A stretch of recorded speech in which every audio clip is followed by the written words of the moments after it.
The U.S. and the Philippines are discussing the possibility of increasing the number of U.S. military bases in the Southeast Asian country. U.S. troops can use the country's 5 current bases on a rotational basis as part of the 2014 Enhanced Defense Cooperation Agreement to keep munitions, fuel, and medical supplies at bases for a variety of responses, including disasters.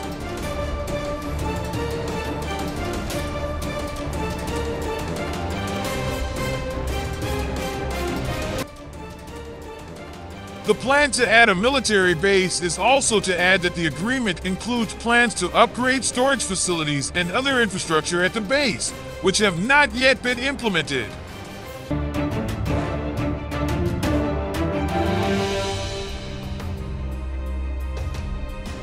Second Advise and Assist Brigade, 25th. According to Stars and Stripes, only a warehouse was built at Cesar Bassa Air Base in Luzon as part of the 2014 agreement, which includes Antonio Bautista Air Base, Palawan, Benito Ebb Air Base, Mactan, Cebu, Magsaysay Fort, Nueva Ecija, and Lumbia Airport, Cagayan de Oro. According to information from related officials, that the U.S. has requested 8 bases for its military.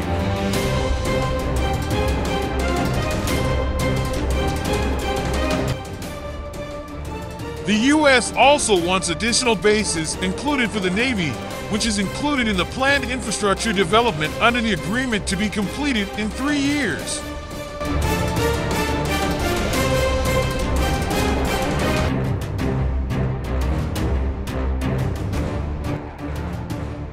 The purpose of the addition of the military base is to allow U.S. access in the China-Taiwan conflict, if at any time will occur regarding the possibility of a China-Taiwan conflict, that the content of the agreement with Manila that it can let U.S. troops use the country's territory if it is important to Manila and also for the security of the country.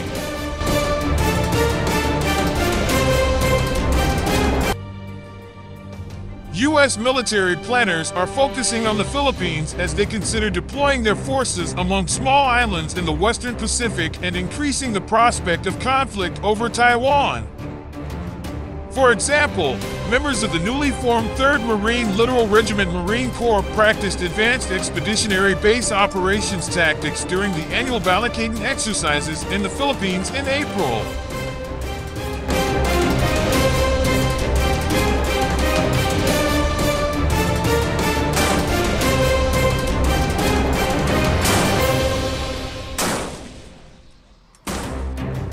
The U.S. in 2015 requested access to 8 bases in the Philippines, including Subic Bay and Clark Air Base, according to Carlisle Thayer, a professor emeritus at the University of New South Wales and a lecturer at the Australian Defence Force Academy.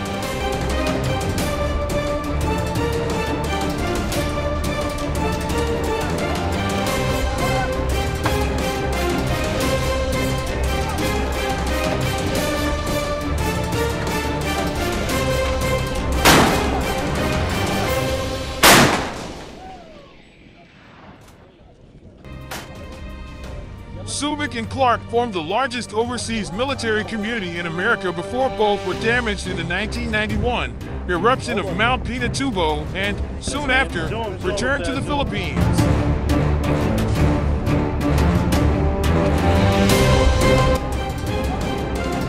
Former Philippine President Rodrigo Duterte, whose 6-year term ends in June, has threatened to withdraw from an agreement that facilitates training by U.S. troops in his country, and he removed Clark and Subic from bases covered by a defense cooperation agreement, Thayer said.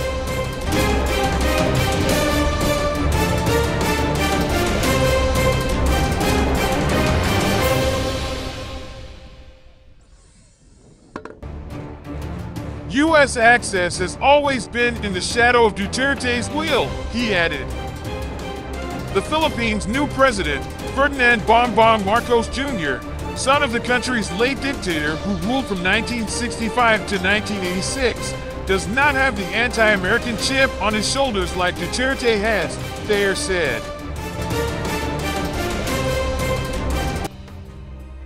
It is hard to imagine the Philippines refusing an access request from the U.S. if a major conflict broke out between China and the U.S. over Taiwan.